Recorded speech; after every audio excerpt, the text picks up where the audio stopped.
Hello, one here. Welcome back to another video, and today I'm going to be showing you guys this. This is my Lionel O gauge train layout, and I'm going to be showing you all the little features and little secrets that you won't be able to see unless I point them out to you. So let's start with the obvious stuff. This is the first thing. This is probably the most crucial part of the layout. This is my control panel. And on the control panel you can see there's all kinds of stuff. You have a toggle switch, an old post-war switch controller, an Atlas switch controller, an old post-war operating track controller, and two more switch controllers, post-war.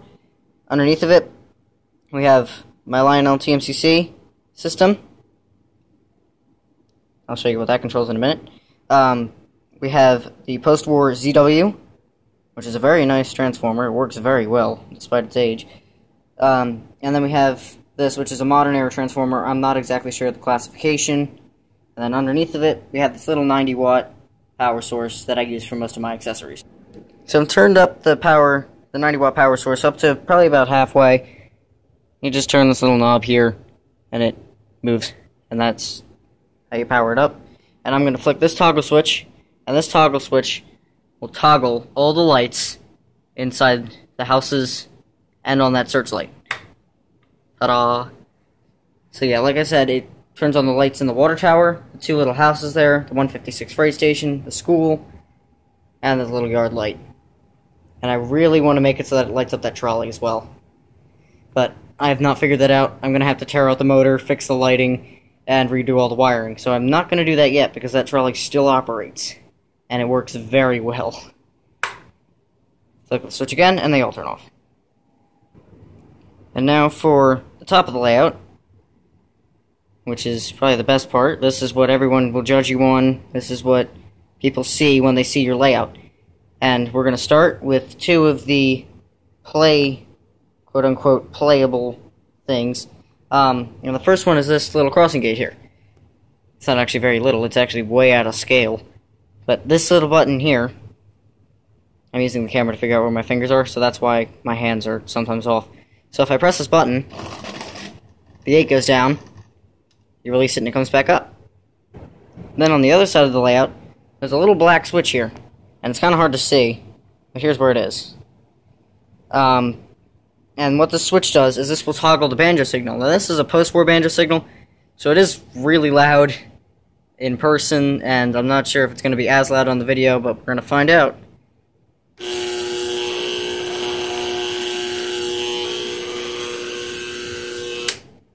Ta-da! So now that I've showed you those are pretty much all the operating accessories on the layout. We're going to go through all the inanimate stuff before we get to the trains. So on this is where the control panel is. This is considered the front of the layout. You have your Polar Express here, and right over top of it, right behind, is this little abandoned track section.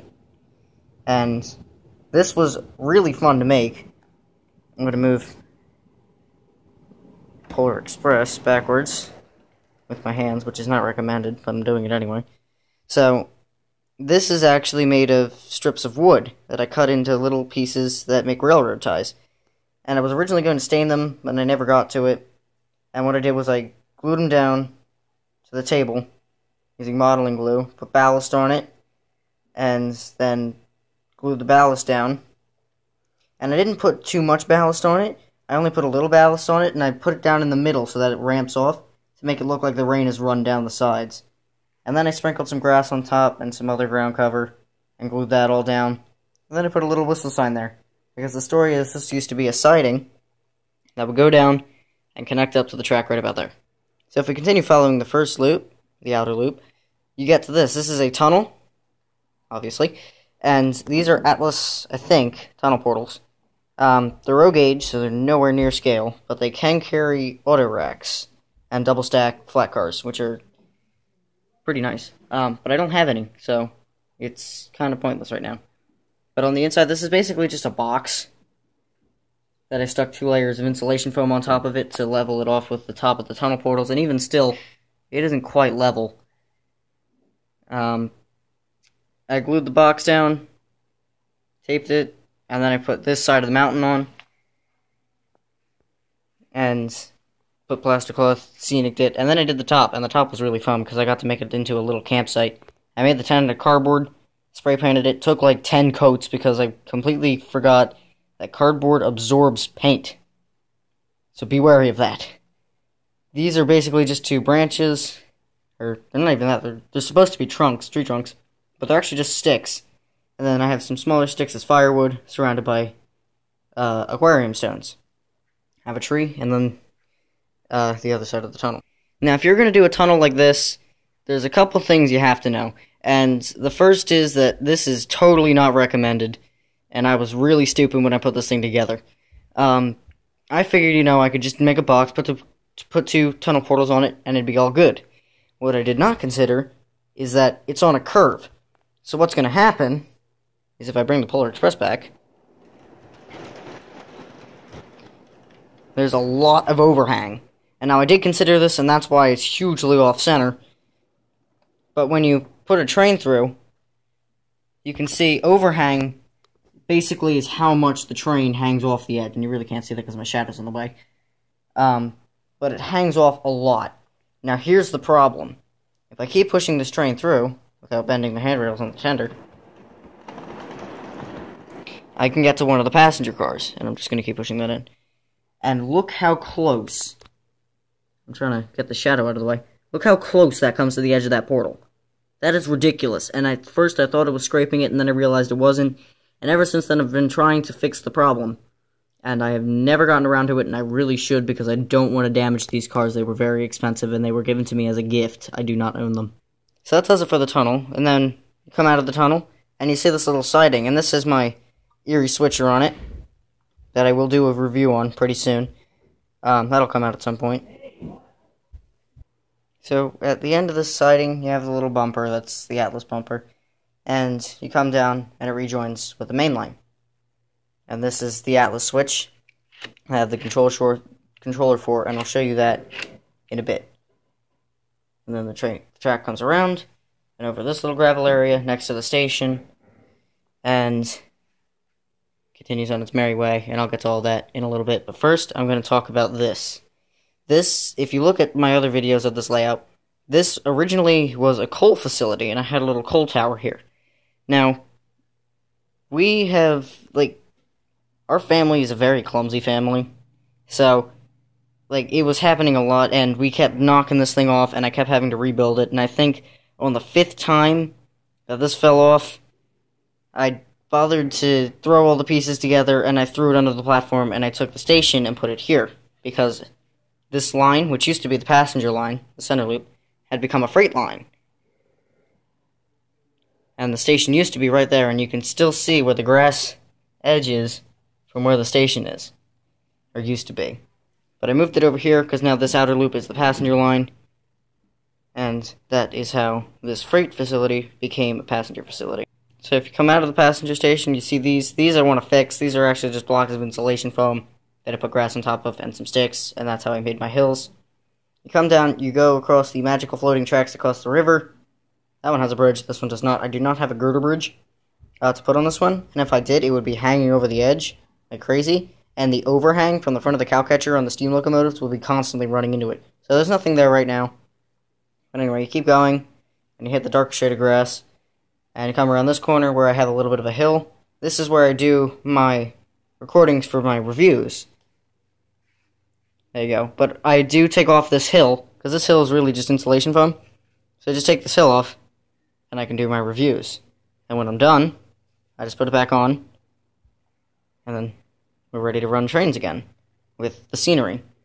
You keep coming around, and then you have these little pieces of wood. This is to keep the track level, because this was just a gap, and these tracks, the weight of the engines would just weigh these tracks down, and it looked like the train was going to fall off.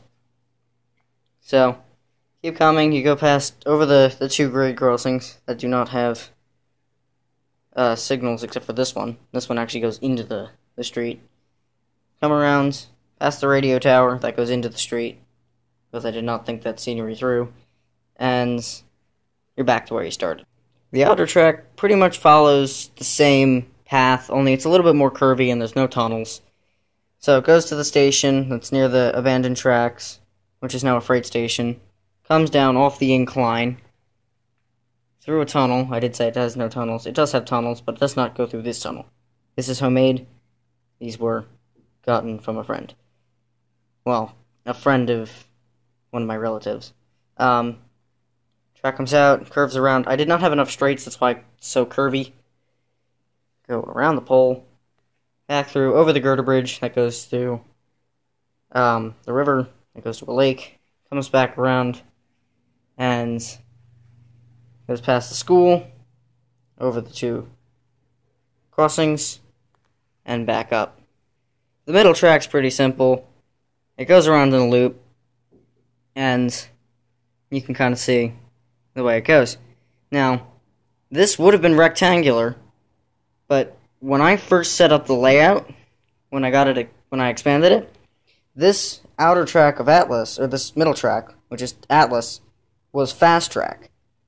And what happened was there was a little siding that came off here and went in, and it had a dual siding. And this track, this 027 Lionel track, went around it, and that's why it has that curve. But the great thing about it was when I tore out the fast track, I could put that lake in, because the track had already been bent that way. I added the siding, ballasted all the track, put in this passing siding, and that was the very inside loop done. For the middle of the layout, I really didn't have much to do, so I threw in some houses and put on the water tower, wired up all the lighting, put in a road, set up a little trolley. That has a long story. The story is that this railroad, the Collegeville, New Jersey Railroad, which is what this is, was originally a trolley line taking kids to school and back. And eventually it grew down to New Jersey, hence the name Collegeville and New Jersey, because it started in Collegeville. And that's how the railroad got its name, and it eventually grew and grew and grew to become what it is today, quote-unquote, in the railroad's point of view. But I made a lot of this stuff by hand, actually.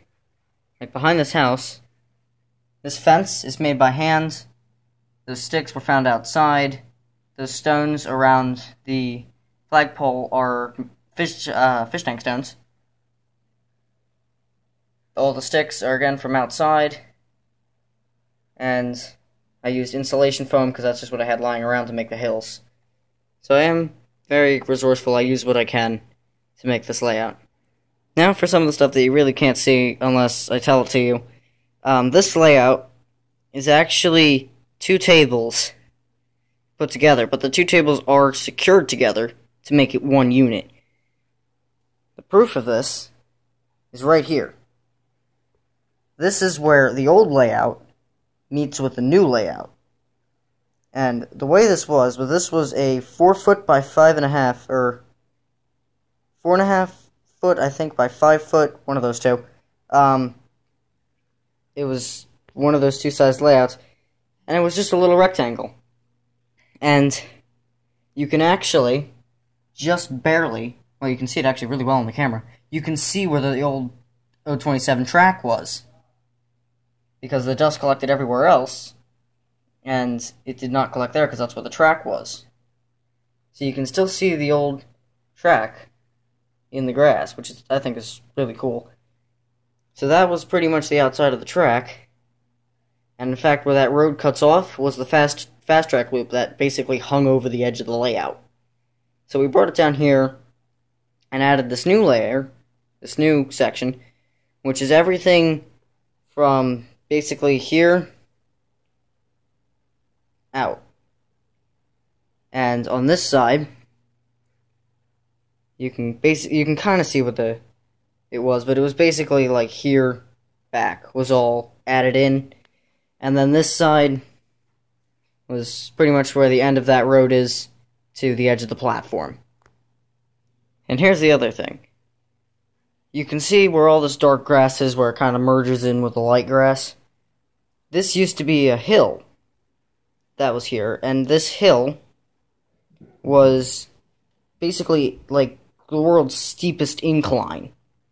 and trains were having an awful hard time getting up. Steam engines couldn't run on it. I had to run a diesel, and you had to run the diesel really fast to get up, and then it would fly down the corner, so I had to actually embank that turn. So the hill was here, and I took it out because I wanted to run engines like more slowly. I didn't want them like looking like they had rockets strapped to them. Yeah. And so I took the hill out, leveled it off, filled in the grass, and it became this. So, like I said, I'm going to show you how the switches work. The way they work is they work on track power. So this lever right here on the ZW powers the outer track. You turn that all the way up. Now you can see the number boards on the Polar Express are illuminated, and if you saw the review, it means that track power is applied. You can also tell, because if I go over to my switcher, the headlight's on. So what we're going to do is going to come over here. This is my little switch control panel. Out is to the main line, and in is to the siding. Pretty simple. So, if I go in, and I get the camera pretty close, you can barely see it, but it is there. It is changing. And that's how the switch works. And then the inner track switches, if I power down the outer loop, it doesn't need to be powered down, I just like to do that. I turn this on, put the train in neutral, mute the sounds on the rail sound tender. Here are the switches for this track. Now, really only one of the switches is open. Here's the lever to operate it. And here's how they work.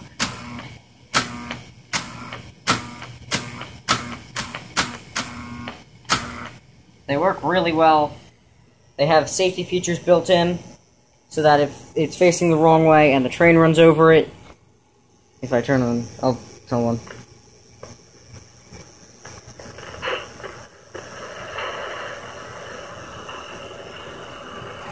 There we go. I had to fix the rail sound.